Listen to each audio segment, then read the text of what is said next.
चेहरा दिखाते थे, लीला तो हम खुद ही कर रहे थे ना। तो एक उनमें से पंडित जी आया, बहुत बड़े महात्मा की बात है, ये नाम नहीं बोलेंगे, अच्छा नहीं लगेगा। ना ना ना ना, वो उन्होंने जो है उनके वो फिर पंडित आए, कहने लगा अरे चलो इंसानियत के नाते इनको रात भर रुकने दो। हमने सोचा चलो भाई ये भी आसान ही कर दिया लगता है। सुबह 5 बजे फिर उठ के वहां से निकल लिया, हमें नहीं पता कहाँ जाके रुके। आरएसएस का कैंप था, वहां एक महात्मा मिल गया आरएसएस, और वो पैदल चलते चलते चलते चलते कहाँ से आए हो, मैंने कहा ये तो छोड़ो और कुछ बताओ क्या चल रहा है। उसने हमारे साथ चर्चा कर दी, वो आरएसएस का महात्मा था, अरे ऐसे करने लगा चलते चलते, क्योंकि बात जब शुरू की तो देख रहा था धोती हमारी, तो जब बात कोई चर्चा चल पड़ी तो हमने उसको कुछ अनुभूति की बात बताई, बोले अरे कहाँ ठहरे हो महात्मा जी। मैंने कहीं नहीं ठहरे ना, हमारा कुछ प्रबंध है, अरे चलो मेरे कैंप में चलो। वो आरएसएस के कैंप में हमें ले गया, बढ़िया व्यवस्था हो गई। वहां भी हमारा मन नहीं लगा, क्योंकि वो आरएसएस की बोले हिंदू वो ये है, मुस्लिम ये है, वो सब बातें कर रहे थे, और उन दिनों हम उस मूड में थे नहीं। देखो वो भी एक संस्कृति की सेवा है, लेकिन हम मूड में नहीं थे उन दिनों, एक अलग मस्ती में थे। वहां से भी झोला उठाया, चल दिए। वहां से झोला उठा के चले, एक कैंप लगा हुआ था, उस कैंप में जाके बैठ गए। तो वहाँ जाते हमने कहा, मैंने कहा वो कैंप के जो थे वो भी एक प्रसिद्ध हैं, गुरुमा हैं, बड़ी अच्छी है, और उनकी जो सहयोगी थी वहाँ कहा कुछ ठहरने का हो जाएगा क्या, ठंड का मौसम है ठहरने का, तो देखते हैं सोचते हैं कहाँ से आए, अपनी आईडी दो ये दो। मैं कहा आईडी फाईडी दे देंगे इनको, कहाँ से आईडी देंगे। आईडी तो थी लेकिन देने का मन नहीं था। मैंने कहा आईडी वाईडी देंगे, क्या देंगे आईडी। मैं कोई बात नहीं, बैठ तो सकते हैं ना। बोले हाँ ज्ञान सत्र चलेगा, ज्ञान गोष्ठी, उसमें भाग लीजिए। ज्ञान गोष्ठी में भाग लिया, सबकी तरफ को माइक घूमा। मैंने कहा हमारी तरफ को भी गलती से किसी ने कर दिया, हमने अपनी अनुभूति से कुछ बोला। फिर हम उठ के चलने लगे तो वो भी फिर पीछे पीछे भाग के आई। अरे आप वो रहने की बात कह रहे थे ना, वो माता जी कह रही हैं कि नहीं आप यहाँ रहो, बताओ आपको कहाँ रहना है। लाए हम, अच्छा आप यहाँ रहो इस प्रकोष्ठ में, आपके लिए एक अलग टेंट लगवा दें स्पेशल। एक टेंट से होते हैं वो एकदम फटाफट लग जाते हैं, आपके लिए वो एक स्पेशल टेंट लगवा दें या और महात्माओं के साथ रह लेंगे। मैंने कहा साधु संग करने ही तो आए हैं कुंभ में, अलग टेंट में रह के क्या होना है, सबकी अनुभूति सुनेंगे, सबका अनुभव सुनेंगे, उन्हीं के साथ बिस्तर लगवा दो, दे दो एक गद्दा हमें भी, हम भी लेट जाएंगे।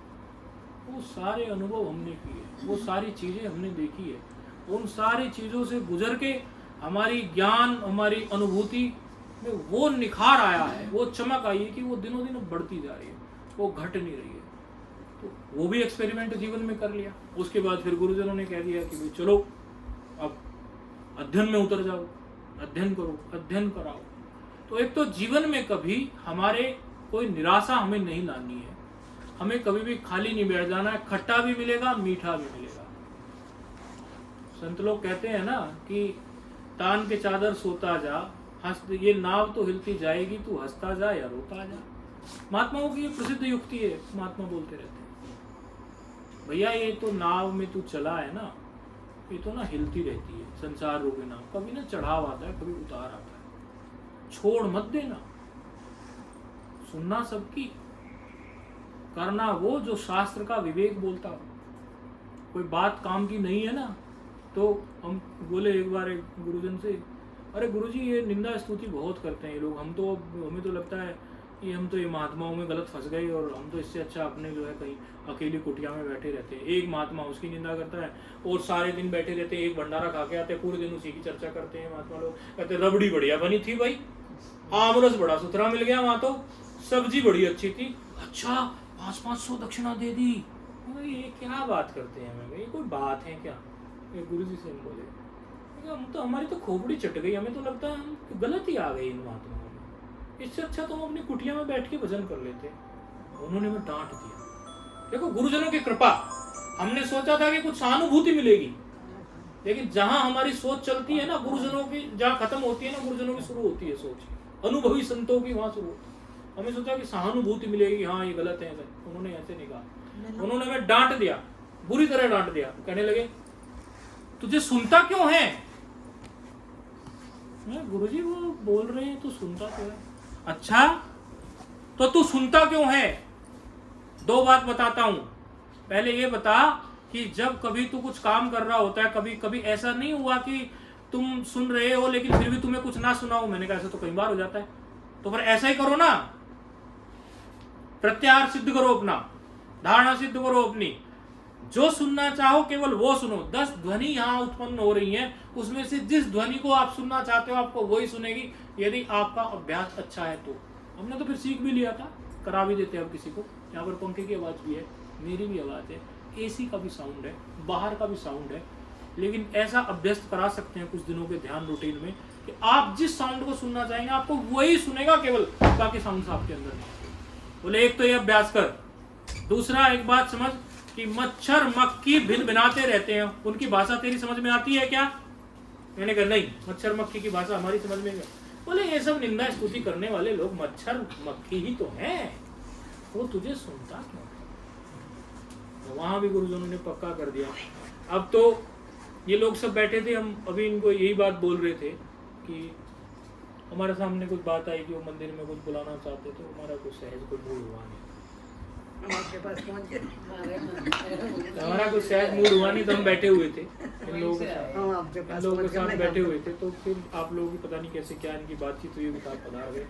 चलो, तो हम इनको यही कह रहे थे, मैं कहा आप लोग ये जो चीजें हो रही है ना आपके आसपास में, आप इनमें ना, इनकी तरफ आपका ध्यान नहीं होना चाहिए।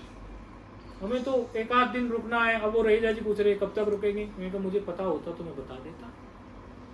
अरे मैं तो कल शाम ही निकल रहा था और नहीं निकल पाया, फिर सोचा आज सुबह ही निकल जाऊं। मैं तो तुरंत टिकट फाड़ के जब निकलना होता है निकल जाता है, और मिलती है तो मिलती है सीट, नहीं मिलती तो जैसे तैसे जहां मुझे जाना है मैं निकल जाता हूँ, इतना सोचता नहीं हूँ। अभी वो स्थिति है कि अल्टीमेट आप चमर डुलाओ, बढ़िया लग्जरीज मेरे लिए अकेले। ऐसा भी कोई व्यक्ति होता है वो कहता है मैं आपके लिए पूरा रेल का डब्बा बुक कर दूं, सच कह रहा हूं, ऐसा भी व्यक्ति कोई है। और एक सीट पे यूं ही बैठ के भी चले जाते हैं, जिसमें कोई ये भी कहता है हे साइड हो, साइड हो। अभी चिंता नहीं है किसी बात की कि किसी ने साइड हटा दिया या लात मार दी या कुछ कर दिया, अभी कोई चिंता नहीं है। तो हमें वो चिंता ही नहीं होती। जब मौज आती तो फिर हम अपने ढंग से, कहीं रुके हुए थे हम, तो सुबह हमारे मन में रात को ऐसा हुआ, मैंने कहा अरे ये लोग जाने तो हमें देंगे नहीं है, अब इन लोगों को भी ये प्लानिंग बता देंगे तो ये घबरा जाएंगे। हमने सोचा ये लोग हमें जाने तो देंगे नहीं, मतलब रात को 2 बजे निकल लो बैग उठाओ निकल लो। आप मत घबराना, ऐसा नहीं करेंगे ये तो एक पुरानी बात हमने को बता दी।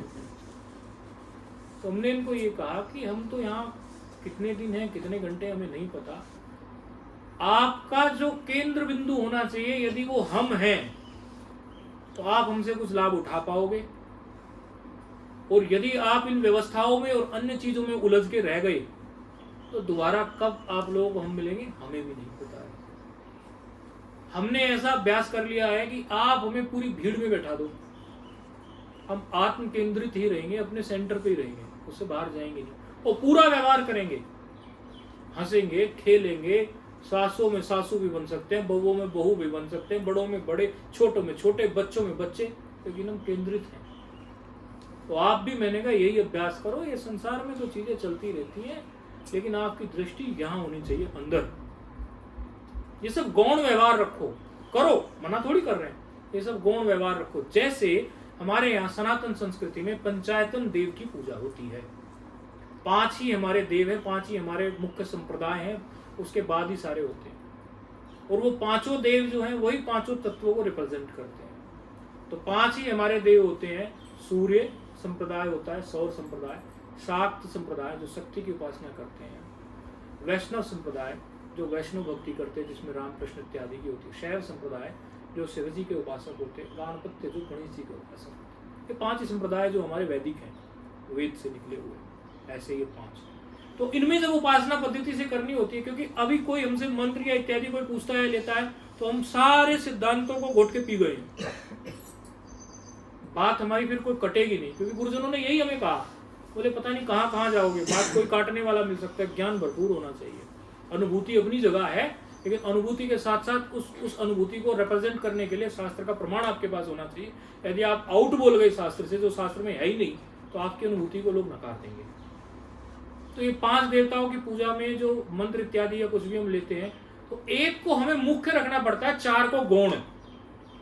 यदि आप शिव जी के उपासक हैं, इसका मतलब ये नहीं है कि आप गणेश जी को नहीं मानेंगे, आप शक्ति को नहीं मानेंगे, आप सूर्य को नहीं मानेंगे, उनको भी मानेंगे, लेकिन मुख्य में आपको रखना पड़ता है। इसलिए जो भी वैदिक परंपरा से, शुद्ध परंपरा से मंदिर बनते हैं, वो पंचायतन देव को रखा जाता है।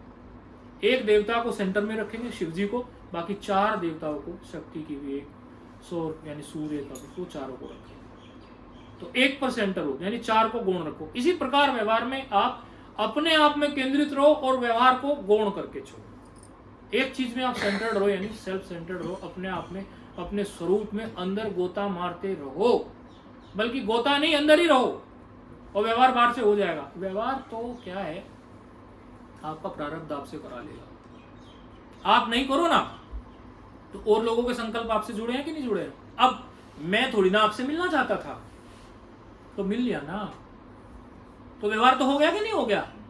फिर मैं क्यों इच्छा करूं व्यवहार करने की? मैं तो नहीं चाहता। अब ये लोग मुझे ये कह रहे, इन लोगों ने मुझे 2-3 दिन से इस बात के लिए पका रहे हैं। ये लोग मुझे कह रहे, महाराज जी भटकते रहते हो, कहीं कहीं भटकते रहते हो, आप एक कुटिया बनाओ कहीं, इससे हमें ये लाभ होगा कि हम कभी दर्शन करने आना चाहें तो आपका एक स्थान होगा, तो हम दर्शन करने आएंगे। क्योंकि यहाँ से आप चले गए, फिर हम कहाँ पकड़े आपको? ना आपको हमें फोन नंबर देते, ना कुछ, अपने ढंग से सूचना प्रसारित करते हो। जब आपका मन होता है, हम चाहें तो 1 वे ट्रैफिक हो रहा है, आपकी तरफ से सूचना आई होगी, हमारी तरफ से सूचना नहीं आती, क्योंकि हमको सूचना देते तो मोबाइल से किसी से भेज देते, फिर मोबाइल स्विच हो, फिर हम चक्कर में नहीं पड़ते। जब उसका उत्तर आएगा देख लेंगे, कोई जरूरी। इन लोगों ने हमें यहाँ बुलाया, ये सब किया, इनके चैट मैसेज ये सारे चेक कर लो। एक दिन जो हमने इनसे फोन पे बात की हो किसी से, एक दिन इन्होंने हमें कोई मैसेज छोड़ दिया, वो हमने कभी चेक किया, उसका रिप्लाई हमने कभी कर दिया। ऐसे करते करते इतने दिन से कर रहे थे, तब जाके ये ऐसा माहौल बना के हम यहाँ आ पाए। तो अब ये चीजों को इन्होंने देख के कहा, आप किसी एक जगह कुटिया बना लीजिए, और हम, आप कभी वहां रहेंगे तो हम आ पाएंगे। लेकिन मैं तो कुटिया बनाने की इच्छा नहीं करता ना, मुझे दिखता है सब मेरी आंखों से कि क्या होगा, क्या होने वाला है, लेकिन मैं तो इच्छा नहीं करता ना। मैंने इनको बोला, कुटिया बनाना, आश्रम बनाना, ये मेरी कभी मंजिल थी नहीं, मंजिल है नहीं। यदि ऐसा होता तो मेरे पास तो 2 फ्लोर का पहले ही मौजूद था, उसी पे एक बोर्ड टांग देता, अकेला ही तो था, मैं टांग देता उसी बोर्ड, यदि ये मेरा उद्देश्य होता तो। अरे इसको छोड़ के तो मैं गंगा किनारे सोया हूँ, मच्छरों ने फाड़ दिया मुझे, अभी तो ये थोड़ा सफेद सफेद सा भी लग रहा है दिखने में, ठीक ठाक व्यवस्था में हो तो लाल लाल हो गया पूरा, काट काट के मच्छरों ने। ऐसा टाइम बिताया मैंने, और धोती तो 200 रुपये वाली थी, ये तो 350 वाली। मैंने कहा इसलिए आप चिंता मत करो, जो होना होगा सब हो जाएगा, ईश्वर सब करेंगे। अभी कहते हैं ना कि कपड़ा देंगे आपको, धोती देंगे, कुछ धोएंगे। मैं कहा आप लुट लुटा के आ जाओगे कहीं, रहेगा नहीं, हम अपने आप ही खरीद लेते हैं, चिंता मत करो। 350 के ऊपर के, 350 के नीचे की है कुर्ता हमारा, ये मात्र 70 रुपये मीटर का, आप खरीद के दिखाओ, मिल गया आपको 70 रुपये मीटर का है। और सिलाई वाले को भी हमने केवल 150 रुपये दिए, और हम जाते तो लेता ही नहीं, वो भी किसी को भेजा तो उसने ले लिए। तो हम तो ऐसे मौज में है, हमें कोई टेंशन थोड़ी किसी चीज की कि क्या है क्या नहीं। अरे रस तो अंदर है भाई, इन सब चीजों में रस है ही नहीं, ये तो फालतू की चीजें हैं, तो चलो व्यवहार में चलती रहती हैं। अब वो कल कह रहे थे, ये सुबह सुबह उन्होंने कहा, बोले कढ़ी में तो बहुत नमक था, महाराज जी आपको नहीं लगा क्या? अब मैं सच कह रहा हूँ, बिल्कुल सच सच कह रहा हूँ, मुझे लगा ही नहीं। मैं ना किसी और चीज में खो रहा हूँगा, मुझे लगा ही नहीं। अब वो एक माता है, वो आश्रम में उधर भोजन बनाती हैं, वो भोजन करती रहती हैं, तो भोजन बना के चली जाती हैं, हम खा लेते हैं भोजन को, फिर शाम को आके माफी मांगती है, क्या हुआ माता जी? अरे महाराज जी आपने बताया ही नहीं, सब्जी में तो बिल्कुल भी नमक नहीं था। मैं कहा तो फिर आप एक काम कर लिया करो, आप जब भोजन बनाओ ना, तो हमारी तरफ से जैसे ठाकुर जी को भोग लगता है, पहले आप भोग लगा लो, माता ही तो है, आप भी माँ की तरह पोषण दे रही हैं, आप पहले भोग लगा लो, हम फिर लगा लेंगे। नहीं, ऐसा मत समझना कि हम टेस्टलेस हैं, कभी कभी ये भी बता देंगे कि इतना ये कम रह गया, इतना ये ज्यादा रह गया, लेकिन हमारा उसमें इंटरेस्ट नहीं है, हम उससे मन हटा चुके हैं। अब वो होगा, कभी आएगा माइंड में तो कह भी देंगे, बराबर आपको बता देंगे कि ये रायते में आपने काला नमक जो डाला है, वो डाला है कि बट्टे का खरीदा, फिर उसको मामदस्ते में कूटा, तब डाला, वो स्वाद आ रहा है, इतना भी हम बता सकते हैं। लेकिन दृष्टि उस तरफ है नहीं, तो नहीं चलता पता। तो रस तो अंदर है, बाहर नहीं है। ये सब चीजों में बाहर जो चीजें हैं, यदि इनमें रस होता ना, हम वो रहीजा जी आए तो उनको बता रहे थे, मैंने कहा मुझे कैसे कैसे उद्योगपति मिलते हैं। वो प्रसिद्ध गुटखे वाला एक मालिक मिला जिसकी 1000 करोड़ की प्रॉपर्टी है। वो कह रहा महाराज जी 75 साल का है, महाराज जी पैसे की तो कमी है ही नहीं, आपको पता ही है प्रसिद्ध हूँ, 1000 करोड़ का एम्पायर में खड़ा कर चुका हूँ, पुश्ते खाएंगे मेरी पीढ़ियां खाएंगी, लेकिन मृत्यु का भय सताता है। तो बताओ, वो डिप्रेशन में है। यदि पैसे में सुख होता ना तो 1000 करोड़ वाले के पास तो बहुत पैसा हो गया ना। जब तक कोई चीज नहीं होती ना तब तक लगता है ये है नहीं, इसके पास है, बड़ी बढ़िया है।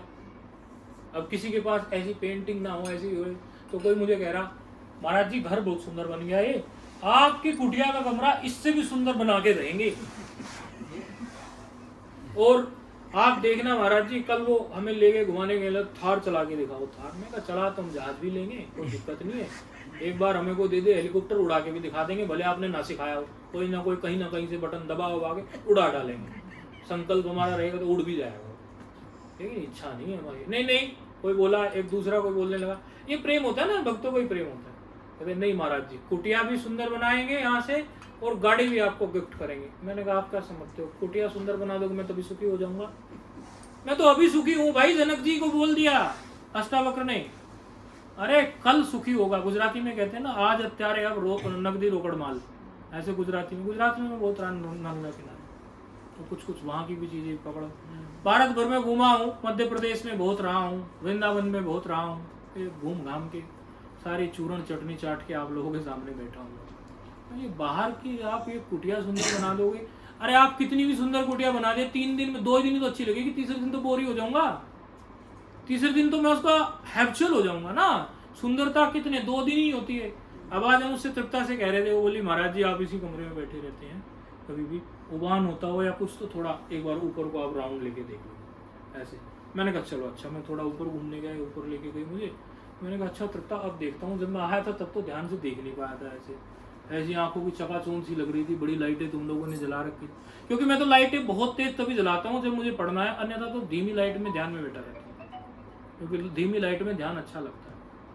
लेकिन देख लिया अब तुम मुझे, ये मतलब कोई आकर्षण तो किसी चीज़ का है नहीं कि इनका सुख जो है ना वो थार में भी नहीं है, हैरियर गाड़ी में भी नहीं है, मर्सिडीज में भी नहीं है, ऑडी में भी नहीं है,